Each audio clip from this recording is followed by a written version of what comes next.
Mr. Griffith, good morning.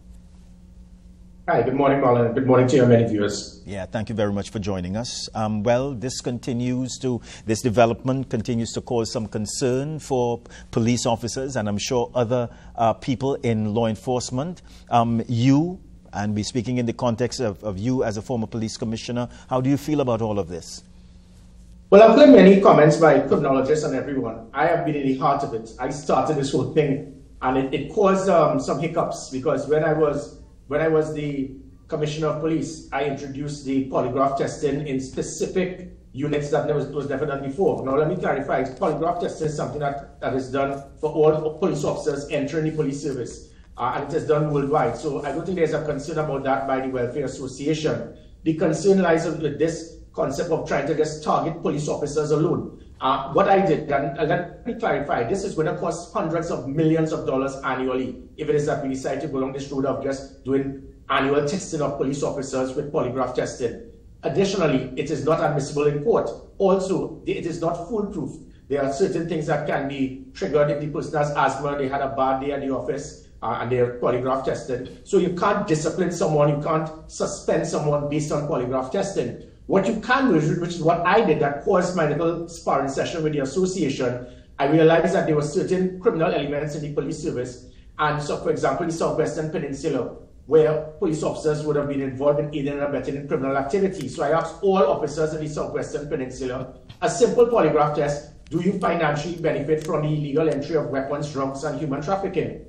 One station alone, almost 95% refused to be polygraphed. So you know what was going on there. So what I could have done was to reassign them, but I can't discipline them. And that's where some concerns took place. But that is, I think that is effective. And it worked. It assisted me in trying to weed out the rogue elements in specific areas. You can't discipline them, but you can reassign and monitor them and put them in a place where they would cause less harm. So that is the value. But by trying to say, let us polygraph everyone, I think there's a big concern to that. My bigger concern is the lack of leadership by example. I could never have been the Minister of National Security and push this and not be willing to be polygraphed myself. I cannot be the chair of the National Security Council, where the police fall under, and I keep boasting that I'm the chair of the National Security Council more than being the Prime Minister, and I'm refusing to be polygraphed myself. And it's simple questions that should be asked. Do you financially benefit from criminal activity? Are you involved in aiding and abetting persons to commit crime? Have you known criminal activity and you have not reported it? Have you, do you support and assist persons involved in criminal activity? Those 4 simple questions. Why would you not want to be polygraphed as a politician, as a political leader? I will challenge all political leaders, especially, to be willing to lead by example. You can't be of a National Security Council and you're demanding the police to do something you're not prepared to do yourself. As the Commissioner of Police, I was polygraphed, so the lies that were stated, I pulled out wires. That's a total lie.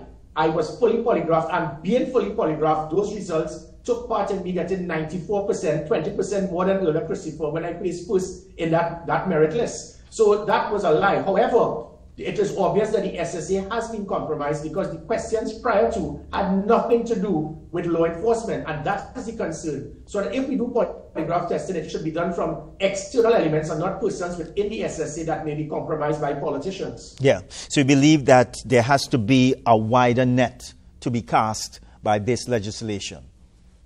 Yeah, definitely. You can't just pinpoint police officers and target them and be the be-all and end-all for corruption.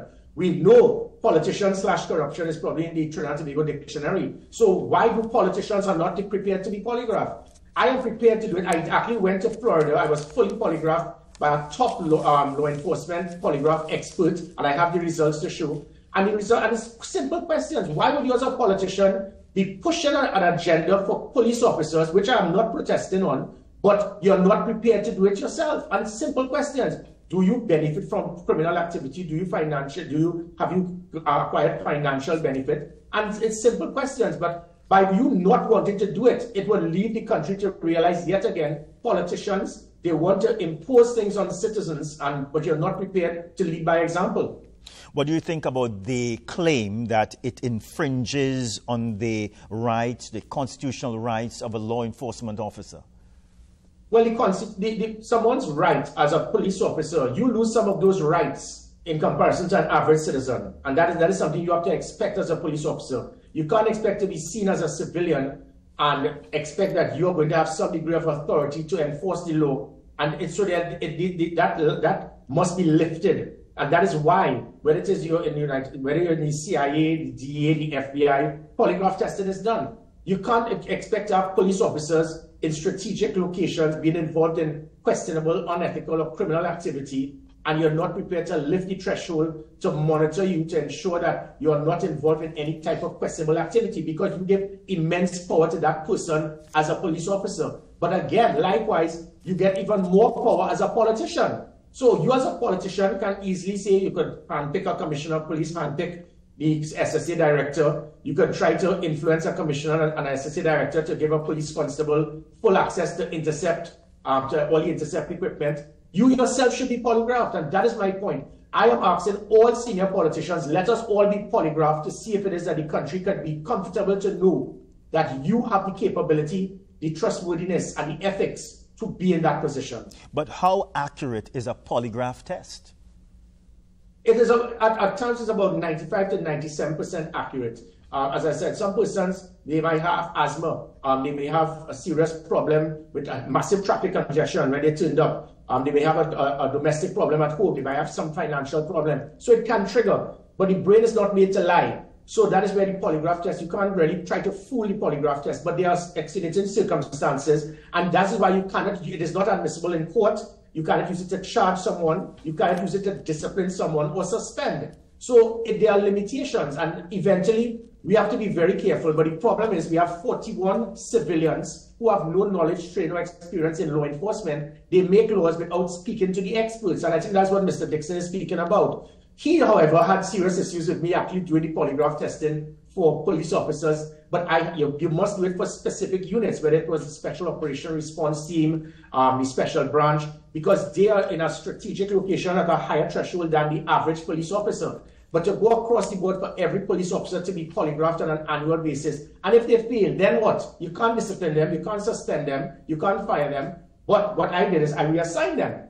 So I think that is, you have to draw a balance. Polygraph testing is of immense value to sift down the sheep from the good from the bad, but you cannot use it to discipline. But again, I want to reemphasize, you have to lead by example. You can't be the chair of the National Security Council. You can't be a minister of national security, and you're insisting that those under your command are doing something that you're not prepared to do yourself. Let's speak about some of the benefits, and you have touched on a number of them. But according to you, if you're saying that the results are not admissible in a court of law, then I'm thinking, what are the benefits? Because if I fail a polygraph test, it means that people are going to look at me in a certain way, and my character would be tarnished forever.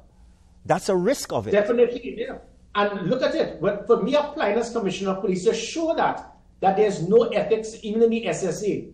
For a Prime Minister to say that he knows exactly what happened in a polygraph test, it shows that it is compromised. For you to say that I knew what happened, just by the Prime Minister slipping, it exposed the politicizing of that polygraph testing in that it took place with me. Even though it was a lie, I never pulled out anything. But for you to claim that you knew what happened in a polygraph test involving a political opponent, what happens now if there's a senior police officer who's competing for a post with another senior police officer, and the person doing the polygraph test is his batch, and he could get that person to compromise it? We have to be very careful, and then that information is now sent conveniently to the media or to a political opponent.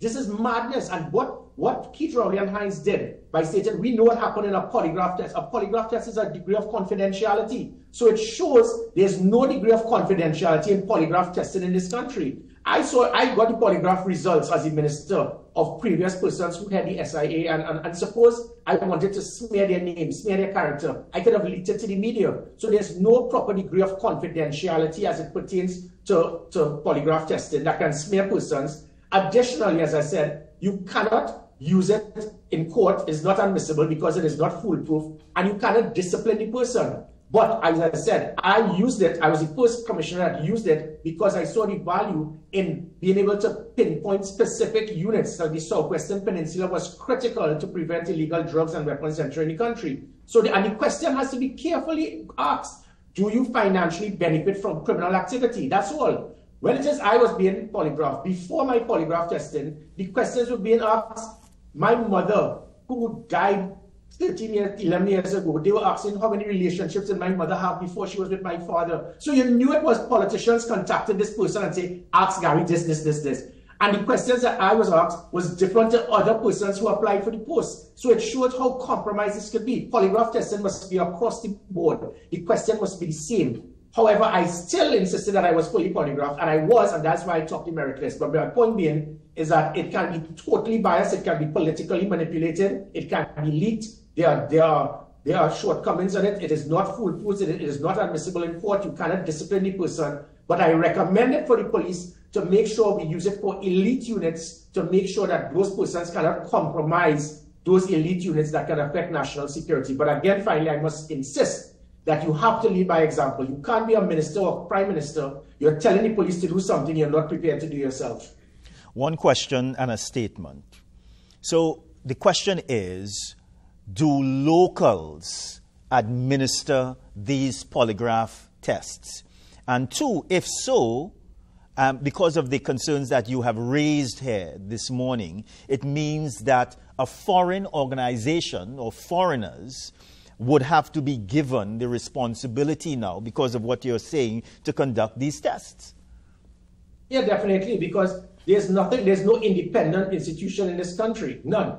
The SSA by itself, a director was fired and he never did anything wrong. And the whole country has just stayed fired. He has never been charged. There's nothing that he did wrong. 2 police officers were charged for doing the wrong thing with issuing firearms to each other. And the director of the SSA is fired. So it shows that there's no such thing as an independent institution. And even with by polygraph testing, by it being given to the prime minister with lies, and as much as it is, it shows that even doing polygraph tests locally, it seems that everybody in this country is either PNM or UNC or an NTA. So there's always that perception that somebody is going to leak something because of the party card in their back pocket. This is where international experts must come in. It is going to be a cost, and you cannot have 7,000 persons polygraphed every single year. It must be based on the unit that you're in. I don't think there's any country I know that police officers are polygraphed annually. You're polygraphed to get in. There's also the retina test that can also be, it's less expensive. It is likewise not as foolproof as the polygraph testing, but this is going to cost hundreds of millions of dollars. And as I said, you cannot discipline the officer, you cannot suspend them, but it can be used to prevent them from getting in a specific elite unit that can affect national security, be it the cybercrime unit, be it the intelligence unit, be it the special branch. But every single police officer being polygraphed on a regular basis, no, it's not going to work. It is going to have repercussions. But as I said, if you want to do it, lead by example. You be prepared to be polygraphed. And as I said, it is not difficult to get some from it. And that's what happened initially with the Commissioner of Police, Marlon. Yeah. When it is we had it proper, we had international experts coming down here. And that's why when in 2018, when I got 82% to Earlers 52%, these were international experts. As soon as you bring the locals who are handpicked by a prime minister who handpicks a president who selected them, somebody who didn't come in the top 15 place first. So it shows that when you have persons measuring performance, making persons accountable, depending on who politically appoints you, they may skew the results. And that's the dangers of polygraph testing here. Yeah. Let's deal with the issue of body cams now. This issue was spoken about a lot, debated a lot, while you was police commissioner. Also, there were concerns at that time and great hesitation by police officers to use the body cams. There was also an argument at that time, well, the body cam doesn't give the full picture as to what is happening on a scene during an operation. What's your position today on body cams? Well, again, what I noticed with the Police Welfare Association, just like they fought me back when I pushed for polygraph testing, people had issues with this as well. Sometimes organizations fear change, and I had to transform the police service for them to accept the change. The change they accepted gradually with the body cameras it is not seen as an avenue to say, aha, we catch you. It is seen as an avenue to make sure that you, if wrongfully accused by the lady in the towel and ball, aha, they're too wicked. You can now use that camera to show that what they claimed was not true. So any police officer not wanting to use the body camera is obviously foolish, because this is going to protect you when wrongfully accused. And that was the PR direction I pushed with our police officers to let them know, put this on and you are going to be protected when they start saying, oh, the police too wicked. Any police officer not wanting it is because you want to be involved in questionable activity by going over the threshold of your authority as a police officer. And it worked because I had an expert who was actually checking, and we had the standard operational procedure. As soon as you come out of your vehicle, as soon as you're in a roadblock, as soon as you're going to issue a warrant, as soon as you're going into an operation, you must turn it on. Failure to do that, you will be disciplined. As soon as I left, they removed that because obviously there are rogue elements in the police service that do not want it. But it worked. So when I introduced that body camera, it was the first commissioners before me refused to push that envelope. It worked. It started making sure that police officers stopped abusing their authority, which is why I said public trust and confidence moved from 14 to 59%. As soon as I left, it was gone back down to 8%. Body cameras are no longer there. Polygraph testing is no longer being used. And these are the things that can lift the standard of the police service. It is just for the police officers to be briefed and to understand this is something that can help you. And it is, by the way, admissible in court. So the nonsense being stated that it can give an inaccurate perception. Video footage is admissible in court, and it can actually protect you as a police officer when wrongfully accused. Yeah. So again, how do we strike the right balance where police officers would feel comfortable in using these body cams? Because again, there is great hesitation to use it. Well, straightforward. You have no choice. And that is what I did. You put a standard operational procedure. Failure, you turn off that body camera, you will be disciplined. I will suspend you immediately. But Erla does not want to go down that road. If it is that I am the commissioner and I say this is what you must do, as soon as you come out of your vehicle, as soon as you're on a foot patrol, you're in a roadblock, you're issuing a warrant, you're going in an operation, you must turn on your body camera. So for example, the situation with the persons who are alleged to have kidnapped the young lady, you know you're going into an operation, you know it may be volatile. You cannot tell me you didn't know to put on a body camera. Those are the things that will question the trust that the public will have of the police, and the importance of that public trust. When it lifted to 59%, that is what caused the public to start giving more information to the police. When that public trust goes down to 8%, they are not going to give information, they are not going to trust the police, and you're not going to get the predictive policing, intelligence-driven policing to prevent a crime from taking place. Because all citizens, there's no such thing as the perfect crime. That is what it is important. So the body cameras, you make it mandatory. Failure for you to do so, I suspend you immediately. That is where Erla Christopher does not have the strength to do, similar to the polygraph tested. When I said all officers in the Southwestern Peninsula be polygraph tested, if you refuse to, I reassign you. Take me to court. You're not entitled to be in the Southwestern Peninsula. So those are the things where you need to have that strength as a commissioner of police. If you're afraid of the Welfare Association, you're going to get the problem that has caused public trust to move from 59% back down to 8%. Yeah. Gary, I just have about 1 minute again, but it is so long that we have been speaking about rogue police officers, corrupt police officers, and the question is, why hasn't the police service been able, and I know that the police service has taken action against police officers they believe to be corrupt and rogue and so on, but there seems to be a problem still. And the question is, why hasn't the police service been able to rid itself of these corrupt, rogue police officers? Well, I can tell you quickly, there's no police service in the world where there are not corrupt police officers. Everywhere in the world you get that. However, there are many systems you can put to minimize it, to reduce it. Through having covert operators, NYPD has 35,000 police officers, about 3,000 drive taxis, sell hot dogs, and the other 32 don't even know who they are. That's what I was doing. I had covert police officers, sleeper cells, whatever you call them, and they were starting to work on drug blocks and realizing that they are police officers protecting drug blocks. I was able to, I can't charge them without evidence, but I could reassign them and put them somewhere and monitor them, put them behind a desk. Those are the things that could be done. When it is that you had the 482 Gary, you had the online reporting, you had the police app, allowing citizens to come forward and give information. They removed all of that. When you put the body cameras, you can pinpoint the rogue police officers. If you take it off, I could suspend you. When it is you have the polygraph testing, you don't want to take it, I will reassign you. When you remove all of these things, and then after I left, all of these police officers were reassigned back to the same area where they were patrolling the drug block, back to the same location where they didn't want to be polygraphed. So it shows that there's a deliberate intent by rogue elements to control the police service, which is why they had a problem with me. Marlon, we had over $300 million per annum in overtime corruption. Hundreds of police officers say they were working 24 hours a day, 7 days a week. We're getting 10 times more than their regular salary, signed by senior officers. It is not a criminal offense, but it's obviously that there was corruption. When I stopped that, it affected the rogue element. So unless you have a commissioner or a minister who can micromanage to put an end to it, they are going to take back control. They take back control, the public is going to have less trust and confidence. They're not going to give information to the police. And with that, crime is going to increase. Yeah, Gary Griffith, it's always a pleasure speaking with you. Thank you very much. My Bye pleasure. for now.